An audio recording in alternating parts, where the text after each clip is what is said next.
நம்ம daily wash பண்ணி தான் ஆகணும். பட் இந்த நிப்பிள் லைனுக்கு வந்து ஒரு பேட்சுக்கு ஒரு டைம் வந்து நம்ம வாஷ் பண்ணா போதும். அதுவும் வந்து நம்ம ஆட்டோமேட்டிக் வாஷ் தான். இது ஸ்ட்ரைட்டா இப்படி வச்சு தூக்குனா மட்டும் தான் வாட்டர் ஒரு கோழி வந்து அதோட அழகுனால கீழ இருந்து மேல தூக்குனா மட்டும் தான் தண்ணி மட்டும் தான் வாட்டர் வரும்.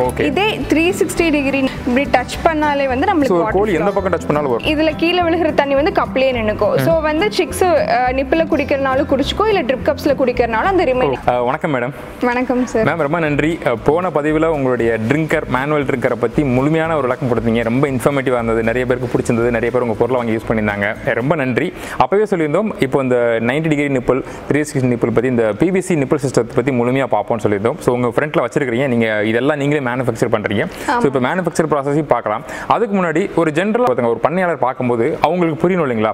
நிறைய பேர் தெரியும், இருந்தாலும் ஒரு மேனுவல் ட்ரிங்கர் மேனுவல் ஃபீடர் உள்ள இடத்துல இந்த மாதிரி ஒரு நிப்பிள் சிஸ்டத்தோட நீட் எங்கேருந்து வருது, இதை யூஸ் பண்ணுறதுனால என்னென்ன அட்வான்டேஜ், அதாவது யாரெல்லாம் மேனுவல் ட்ரிங்கர் யூஸ் பண்ணலாம், யாரெல்லாம் பிவிசி நிப்பிள் சிஸ்டத்தை யூஸ் பண்ணால் என்னென்ன அட்வான்டேஜ் இருக்குன்னு தெளிவாக சொல்ல முடியுங்களா?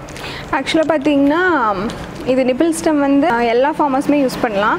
ஃபஸ்ட்டு மெயின் திங் என்ன அப்படின்னு பார்த்தீங்கன்னா இதில் வந்து டிசீஸ் வந்து ஸ்ப்ரெட் ஆகாது. ட்ரிங்கரில் வந்து பார்த்தீங்கன்னா உங்களுக்கு 24 ஹவர்ஸ் வந்து வாட்டர் இருந்துகிட்டே இருக்கும். அது ஒரு சிக்ஸ் வாய் வச்சுலேயே வந்து எல்லா சிக்ஸும் ட்ரிங்க் பண்ணும்போது வந்து டிசீஸ் வந்து ஈஸியாக ஸ்ப்ரெட் ஆகிறதுக்கு பாசிபிள் இருக்குது. இப்போ நிப்பிள் லைன் அப்படின்னா அது டேரெக்டாக இதில் வந்து இப்படி டச் பண்ணாலே வாட்டர் வரும்.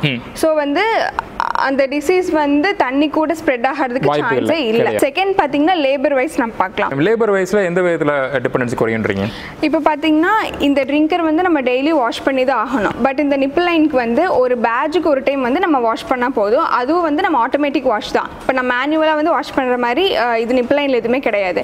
பட் ட்ரிங்கரில் வந்து நம்ம டெய்லியும் நைட் ஆர் ஈவினிங் ஒன்ஸ் வந்து we have to wash it. இப்போ இந்த நிப்பிள் சிஸ்டமில் வந்து பார்த்தீங்கன்னா நம்மளுக்கு 2 டைப்ஸ் இருக்குங்க. ஃபர்ஸ்ட் வந்து செமி ஆட்டோமேட்டிக், செகண்ட் வந்து ஃபுல்லி ஆட்டோமேட்டிக். ரெண்டுக்குமே ஃபர்ஸ்ட் என்ன மெயின் டிஃப்ரென்ஸுங்கிறத நான் சொல்லிடுறேன். நம்மளோட சிக்ஸோட வளர்ச்சிக்கு தகுந்த மாதிரி இந்த நிப்பிள் லைனில் நம்ம வந்து ஹைட் அட்ஜஸ்ட் பண்ணுறது மட்டும்தான் வந்து டிஃப்ரென்ஸ். ரெண்டுக்குமே வந்து அட்ஜஸ்ட் பண்ணிக்கலாம். பட் வந்து செயின் சிஸ்டம்க்கு நம்ம மேனுவலாக அட்ஜஸ்ட் பண்ணணும்.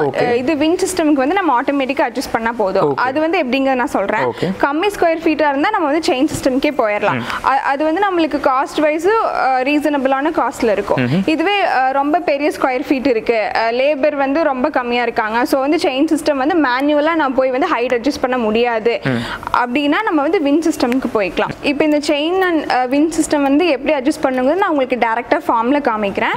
இப்போ வந்து நான் இந்த நிப்பிள் சிஸ்டமை பற்றி நான் உங்களுக்கு எக்ஸ்பிளைன் பண்ணிடுறேன். நிப்பிள்ஸில் வந்து 2-3 வேரியேஷன்ஸ் இருக்குது.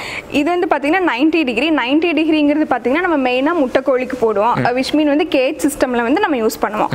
செகண்ட் பார்த்தீங்கன்னா 360 டிகிரி. இது வந்து மெயின் வந்து சிக் லேயர் நிப்பிள்ஸ்க்கும் பிராய்லர் நிப்பிள்ஸ்க்கும் நம்ம வந்து யூஸ் பண்ணுவோம். ஓகே, பொதுவா என்ன டிஃபரண்ட்? 90 டிகிரி 360 னா பொதுவா அது என்ன டிஃபரண்ட்? எந்த ஆங்கிள்ல தண்ணி ஊத்துனாலும் வரும் இல்லீங்களா? அது என்ன தெளிவா சொல்லுங்க. இது வந்து 90 டிகிரி ஸ்ட்ரைட் நிப்பிள்னு சொல்வாங்க. என்னன்னா இது ஸ்ட்ரைட்டா இப்படி வச்சு தூக்குனா மட்டும் தான் வாட்டர் வரும். ஒரு கோழி வந்து அதோட அழகுனால கீழ இருந்து மேல தூக்குனா மட்டும் தான் தண்ணி வரும். மட்டும் தான் வாட்டர் வரும். இதே 360 டிகிரி நிப்பிள் அல்ல சிக் நிப்பிள் அப்படினு சொன்னா வந்து இப்படி டச் பண்ணாலே வந்து நமக்கு வாட்டர் கோழி எந்த பக்கம் டச் பண்ணாலும் வரும். ஆமா. ஏன் வந்து இது சிக் நிப்பிள்ஸ் ஆர் பிராய்லர் நிப்பிள்ஸ்னு சொல்றோம்னா நமக்கு பிராய்லர் கோழிக்கு தான் வந்து வெயிட் ஜாஸ்தி தேவைப்படும். ஸோ வந்து அதுக்கு வாட்டர் கன்சம்ஷன் ரொம்ப ஜாஸ்தி இருக்கும். ஸோ வந்து முட்டை கோழிக்கு நம்மளுக்கு அவ்வளோ தேவைப்படாது. ஸோ வந்து இது தூக்குனா மட்டும்தான் தண்ணி வரும். இது வந்து டச் பண்ணாலே. இல்லை பொதுவாக எந்தெந்த பண்ணைகளுக்கு 90 டிகிரி போதும், எந்தெந்த பண்ணைகளுக்கு 360 நிப்பிள் தேவைப்படும்? கண்டிப்பாக பிராய்லர் பண்ணைக்கு எல்லாத்துக்குமே வந்து நம்ம இது 360 டிகிரி தான் நம்ம யூஸ் பண்ணணும். 90 டிகிரி வந்து நம்ம முட்டை கோழி பண்ணைக்கு ப்ரீடர் ஃபார்ம்ஸ் நான் ஃபர்ஸ்டே சொல்லியிருந்தேன். அந்த ப்ரீடர் ஃபார்ம்ஸ்க்கு நம்ம மெயினாக நம்ம ஏன் முட்டை கோழி பண்ணைக்குமே நம்ம 360 போட்டால் என்ன, கொஞ்சம் விலை அதிகமாக இருந்தாலும் அங்கேயே போட்டுட்டா? ஆக்சுவலாக பொதுவாக பார்த்தீங்கன்னா லேயிங் சிக்ஸ் வந்து பார்த்தீங்கன்னா உங்களுக்கு இப்படி மேலே தூக்குன மாதிரி தான் கொத்தும். இஃப் சப்போஸ் நம்ம 360 டிகிரி நிப்பிள் நம்ம அங்கே ஃபிக்ஸ் பண்ணோம் அப்படின்னா இது தூக்குனா உங்களுக்கு வாட்டர் ஃப்ளோ வந்து ரொம்ப ஜாஸ்தி வரும். பிகாஸ் இது டச் பண்ணாலே வாட்டர் வரும்போது இது தூக்கும் போது வாட்டர் ஃப்ளோ வந்து ரொம்ப ஜாஸ்தி வரும். ஸோ வந்து நம்ம 90 டிகிரி மாட்டினா வந்து வாட்டர் கன்சம்ஷன் அதுக்கு தேவையான அளவுக்கு வந்து சப்ளை ஆகும். நெக்ஸ்ட் பார்த்தீங்கன்னா இந்த ட்ரிப் கப்ஸ் பற்றி நான் சொல்லி ஆகணும். இது மெயினாக நம்ம வந்து ட்ரிப் கப்ஸ் எதுக்கு ஃபிக்ஸ் பண்ணுறோம் அப்படின்னு பார்த்தீங்கன்னா இஃப் சப்போஸ் சிக்ஸ் வந்து ட்ரிங்க் பண்ணும்போது வாயிலிருந்து விழுகிற தண்ணி வந்து அது கீழே ஃபார்ம்ல நிலஞ்சதுன்னா வந்து மஞ்சள் ஈரமாகும், நிறைய டிசீஸ் வந்து ஸ்ப்ரெட் ஆகும். ஸோ அந்த லீக்கேஜ் வந்து நம்ம அவாய்ட் பண்ணுறதுக்காக நம்ம வந்து ட்ரிப் கப்ஸ் மட்டும் நம்ம வந்து ஃபிக்ஸ் பண்ணுறோம். இதில் கீழே விழுகிற தண்ணி வந்து கப்லேயே நின்றுக்கும். ஸோ வந்து சிக்ஸ் நிப்பில் குடிக்கிறனாலும் குடிச்சிக்கோ, இல்லை ட்ரிப் கப்ஸில் குடிக்கிறனாலும் அந்த ரிமைனிங் வாட்டர் வந்து வேஸ்டேஜ் ஆகாது. இது one of the nipple cup தான். இதுக்கு பேர் வந்து ஃப்ளோட் நிப்பிள் ட்ரிங்கர்னு சொல்லுவோம். இது மெயினாக பார்த்தீங்கன்னா நம்ம சம்மர் சீசனில் யூஸ் பண்ணுவோம். இது எதுக்குன்னா இஃப் சப்போஸ் வந்து 360 டிகிரி நிப்பிளில் வந்து வாட்டர் கன்சம்ஷன் கோழிக்கு வந்து அந்த தண்ணி தேவை வந்து பூர்த்தி ஆகலை அப்படின்னா வந்து ஃப்ளோட் நிப்பிள் ட்ரிங்கரில் வந்து குடிச்சிக்கும். இதில் வந்து 24 ஹவர்ஸும் வந்து வாட்டர் வந்து இருந்துகிட்டே இருக்கும். இது வந்து பார்த்தீங்கன்னா நம்ம 10 ஃபீட்டுக்கு ஒன்று வந்து நம்ம ஃபிக்ஸ் பண்ணாலே போதும். இந்த பிவிசி நிப்பிள் ட்ரிங்கர் வந்து இது எப்படி மேனுஃபேக்சர் ஆகுன்றதை காட்ட முடியுங்களா? எப்படி பண்ணுறீங்க? கண்டிப்பாக இப்போ கூட நம்மளுக்கு மேனுஃபேக்சர் ஆகிட்டு இருக்கு, நம்ம பார்த்துக்கலாம். இந்த பிவிசி பைப்பில் வந்து சேடல்ஸ் வந்து நம்மளே ஃபிக்ஸ் பண்ணி தரோம். சேடல்ஸ் நம்மளே மேனுஃபேக்சர் பண்ணுறோம். சேடல்ஸ் வந்து நம்மளே கஸ்டமைஸ்டு சைஸில் நம்மளுக்கு 1 ஃபீட் ஒன்ஸ் வேணுமா, இல்லை வந்து 1.25 அடிக்கு ஒன்று.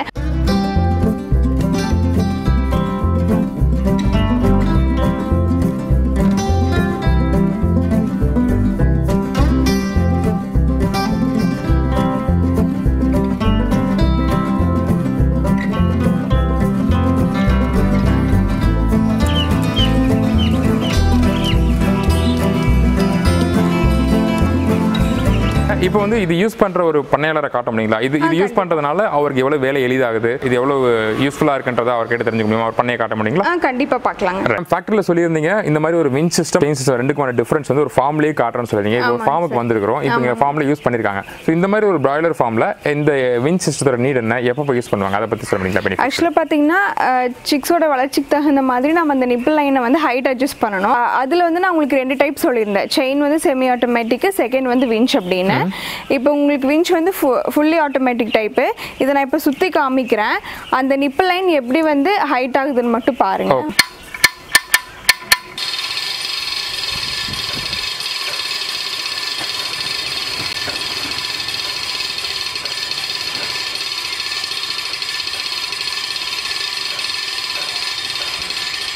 இப்போ நான் சுற்றும் போது பார்த்தீங்கன்னா இந்த 4 லைன்ஸும் வந்து சேம் டைமில் வந்து மேலே வந்து ஹைட் அட்ஜஸ்ட் ஆகும். லேடிஸ் கூட செய்யக்கூட ஒரு வேலை தான் இது. வைல் கம்பேர் டு செயின் வந்து இது விஞ்ச் வந்து ரொம்ப ஈஸி டு அட்ஜஸ்ட். ஐயா வணக்கங்க. ஐயா வணக்கம். ஐயா உங்கள் பேருங்க, எந்த ஊருங்கய்யா? எஸ் செல்வராஜ், பச்சாவளைங்க. சரிங்க. இப்போ உங்க பிராய்லர் கோழி பண்ணை முழுக்க வந்து நீங்க இந்த மாதிரி ட்ரிப் சிஸ்டம், நிப்பிள் சிஸ்டம் போட்டுருக்கீங்க. ஆமாங்க. இது வந்து இந்த மாதிரி ஒரு சிஸ்டம் வந்து உங்களுக்கு எவ்வளவு வேலை எளிதாங்க? இந்த மாதிரி கோழி பண்ணையில இது போட்டதுனால உங்களுக்கு எவ்வளவு வேலை மிச்சமாகுது? 3 ஆள் செய்யற வேலை ஒரே ஆள் 4 மணி நேரத்தில் செய்யற வேலை 3 மணி நேரத்தில் முடிச்சிடுறோம். சரி. அப்புறம் வந்து ஒரே டைம்ல இந்த கோழி பிடிக்கிற டைம் இல்லாமங்க வந்து மேலே ஏற்றி இறக்குறதுக்கெல்லாம் ரொம்ப சிரமம். கோழி பிடிக்கும்போது நீங்க மொத்தமா எல்லாத்தையும் சிஸ்டம் மேலே ஏத்திடுறீங்க. ஒரே ஆள் 10 நிமிஷம் எல்லாம் ஏற்றிடுறோம். சரிங்க. சரி. இறக்குறதும் அப்படித்தானுங்க. நைட்டு கோழி பிடிச்சாச்சுன்னா ட்ரேடருக்கு போயிடுறாங்க. சரி. நாங்கள் ஒரே ஆள் இறக்கி கரெக்டாக ஃபாலோ பண்ணுவோம். எளிதா இருக்கு. நார்மலா ட்ரிங்கர் வைக்கிறதுக்கு எவ்வளவு வேலை இருக்குங்க? அதுக்கு இதுக்கு என்ன வித்தியாசம்? ட்ரிங்கர் வந்து கொஞ்சம் சிரமமானதுங்க. ட்ரிங்கரில் தண்ணி பிடிங்கிருங்க. ட்ரிங்கரில் கொஞ்சம் வேலை பளவு அதிகம்ங்க. அதனால நாங்கள் வந்து இந்த நிப்பிள் சிஸ்டம் ரொம்ப இதாக தெரிஞ்சதுங்க. ஐயா இப்போ உங்க அந்த பண்ணையில வந்து அந்த வின் சிஸ்டத்தை காட்டியிருந்தீங்க, ரொம்ப எளிதா இருக்குன்னு சொல்லியிருந்தீங்க. இப்போ இதே இன்னொரு பண்ணையில வந்து செயின் சிஸ்டம் போட்டிருக்கீங்க. அது எளிதா இருந்தா அதுவும் எல்லாத்துக்கும் போட்டுலாங்க. எதுக்கு இந்த இடத்துல வந்து செயின் போட்டிருக்கீங்க? ஐயா இங்கே செயின் போடுறதுக்கு முதல்ல அனுபவம் இல்லைங்க. அதனால முதல்ல இந்த செயின் இதை போட்டுங்க. ஒவ்வொரு கண்ணியா ஏற்றி போடணுங்க. ஒவ்வொன்று இறக்கிட்டு இருக்கணும். இது எப்படி அட்ஜஸ்ட் பண்ணுவீங்க? அது சுற்றி காட்டுங்க. இதை காட்ட முடியல, எப்படி காட்டுற மாதிரிங்க. இது மேலே ஏற்றினா ஒவ்வொரு இதாக போட்டோனுங்க. இந்த லைன் பூரா 20-25 அடிக்கு போடணுங்க. அது வந்து எல்லாம் போட்டு வச்சுட்டோம்னா ஒரே ரிங்ஸி மட்டும் ஏற்றினா செய்யுதுங்க. பட்ஜெட் வந்து இதில் ஒரு 1000 ரூபாய் ஆகுதுன்னு ஒரு 1000-1500 ரூபா கூடுதலாக செலவு வருதுங்க. அதனால பண்ணக்காரர் வந்து அதையே செஞ்சுக்க ரொம்ப ரொம்ப நல்லா இருக்கு. எளிதா இருக்குதுங்க. கோழி பிடிச்சாச்சுன்னா அதைய வந்து ஏற்றி ட்ரேடர் ஓடிடுற அப்படிங்க. இது வந்து செயினை மட்டும் லூஸ் விட்டோம்னா அந்த இது ஆகிக்குது. ஆனால் செயினில் பட அது பரவாயில்லைங்க. வேலை வந்து ரொம்ப ரொம்ப எழுதுங்க. இது 5000 ஸ்கொயர் ஃபீட் பார்க்குறது அது போட்டு 5000 பார்த்துடலாம். ஒரே ஆள் 5000 சர்வசாதாரண பார்க்க முடியும். மேம் ரொம்ப நன்றி உங்கள் நேரத்துக்கு. உங்கள் ஃபேக்ட்ரியில் ஸ்டார்ட் பண்ணது நிப்பிள் சிஸ்டத்தில் செயின் சிஸ்டம் மீன் சிஸ்டம் ஃபுல்லாக காட்டிங்க. இப்போ இது வந்து ஆர்டர் கொடுக்கணும்னா உங்களோட தொடர்பு எப்படி ஆர்டர் கொடுக்கணும்? ஆக்சுவலாக வந்து கீழே ஸ்க்ரோலிங்கில் வந்து நாங்கள் நம்பர் கொடுத்துருக்கோம். அந்த சேம் நம்பருக்கு நீங்கள் காண்டாக்ட் பண்ணி பேசிக்கலாம். செகண்ட், அந்த சேம் நம்பருக்கு வந்து வாட்ஸ்அப் இருக்குது. ஸோ வாட்ஸ்அப் லிங்க்கும் வந்து நான் வந்து கீழே டிஸ்கிரிப்ஷனில் கொடுத்துருக்கேன். நீங்கள் அந்த லிங்க் மட்டும் டச் பண்ண போது டேரெக்டாக வந்து வாட்ஸ்அப்புக்கு வந்துடும். எங்கள் வெப்சைட்டில் காண்டாக்ட் டீட்டெயில்ஸ், மெட்டீரியல் டீட்டெயில்ஸ் எல்லாமே நாங்கள் ஃபீட் பண்ணியிருக்கோம். உங்களுக்கு எக்ஸ்ட்ரா இன்ஃபர்மேஷன் வேணும்னா நீங்கள் டேரெக்டாக கம்பெனி வந்து விசிட் பண்ணிக்கலாம். கம்பெனி விசிட் பண்ணுறதுக்கு கீழே வந்து டிஸ்கிரிப்ஷனில் வந்து நான் உங்களுக்கு லொகேஷன் வந்து ஷேர் பண்ணியிருக்கேன். ஓகே, நம்ம வேறு ஆர்டர் தரோம்னா ஒரு பண்ணையோட நீளம் அகலம் பார்த்து உங்களுக்கு ஆர்டர் தரங்களா? ஃபார் எக்ஸாம்பிள் பண்ணை வந்து நீளம் 100 அடி அகலம் எப்படியோட லென்த் அண்ட் வித் வந்து ஷியரா வேணும். நீங்க தான் ஃபிக்ஸ் பண்ணுவீங்க எவ்வளவு லென்த் வரும்? ஆமா ஆமா, நம்ம தான் ஃபிக்ஸ் பண்ணுவோம். ஓகே, டெலிவரி எப்படி அனுப்புவீங்க? மொத்தமா ரெடி பண்ணுவீங்க? டெலிவரி வந்து ரொம்ப சின்ன குவான்டிட்டியா இருந்தா வந்து இது ஷியரா வந்து கொரியர் அனுப்பிச்சிக்கலாம். ரொம்ப பல்கா இருந்தா வந்து பார்சல் சர்வீஸ்ல தான் நாங்க சென்ட் பண்ண முடியும். பார்சல் சர்வீஸிங் போது நாங்க ரெகுலரா சென்ட் பண்றனால டிரான்ஸ்போர்ட் காஸ்ட் வந்து ரொம்ப கம்மியா வரும். சோ நீங்க டிரான்ஸ்போர்ட் சார்ஜ் நீங்க அங்கேயே பே பண்ணி நீங்க மெட்டீரியல் ரிசீவ் பண்ணிக்கலாம். ஓகே, ஒன்ஸ் ஸ்டாக்ஸ்லாம் போனதுக்கு அப்புறம் ஃபிட்டிங் பண்றது இப்போ செயின் சிஸ்டமா இருக்கட்டும் இல்லனா வின் சிஸ்டமா இருக்கட்டும், இதுக்கு உங்களோட சைடுல சப்போர்ட் இருக்குனா இல்ல அவங்களே பண்ணிக்க முடியுமா? கண்டிப்பா மெட்டீரியல் நாங்களே ப்ரொவைட் பண்ணிடுவோம். லேபரும் நாங்களே வந்து தந்து இது ஃபுல்லாமே ஷெட்டுக்குள்ள வர எல்லா ஐட்டம்ஸுமே நாங்களே ஃபிட் பண்ணி கொடுத்து டெமோ காமிச்சிட்டு வந்துருவோம். இஃப் ஏதோ டவுட் இருந்தாலும் நீங்க வர ஸ்டாஃப்ஸ் கிட்ட வந்து நீங்க அந்த டவுட் சொல்லி கேட்டுக்கலாங்க. அடுத்த பதிவுல உங்களோட ஃபீடர் காட்டுன்றீங்க, அதாவது பிவிசி ஃபீடர் ஒரு கேஜ்ல வச்சு வளர்க்குற கோழி பண்ணைகளுக்கு எவ்வளவு எளிதா மேனுஃபேக்சர் பண்றீங்கறத காட்டுன்றீங்க. அந்த மேனுஃபேக்சர் முறைகளை அப்புறம் அடுத்த பதிவுல பார்க்கலாம். உங்க நேரத்துக்கு ரொம்ப நன்றி மேம். தேங்க்யூ.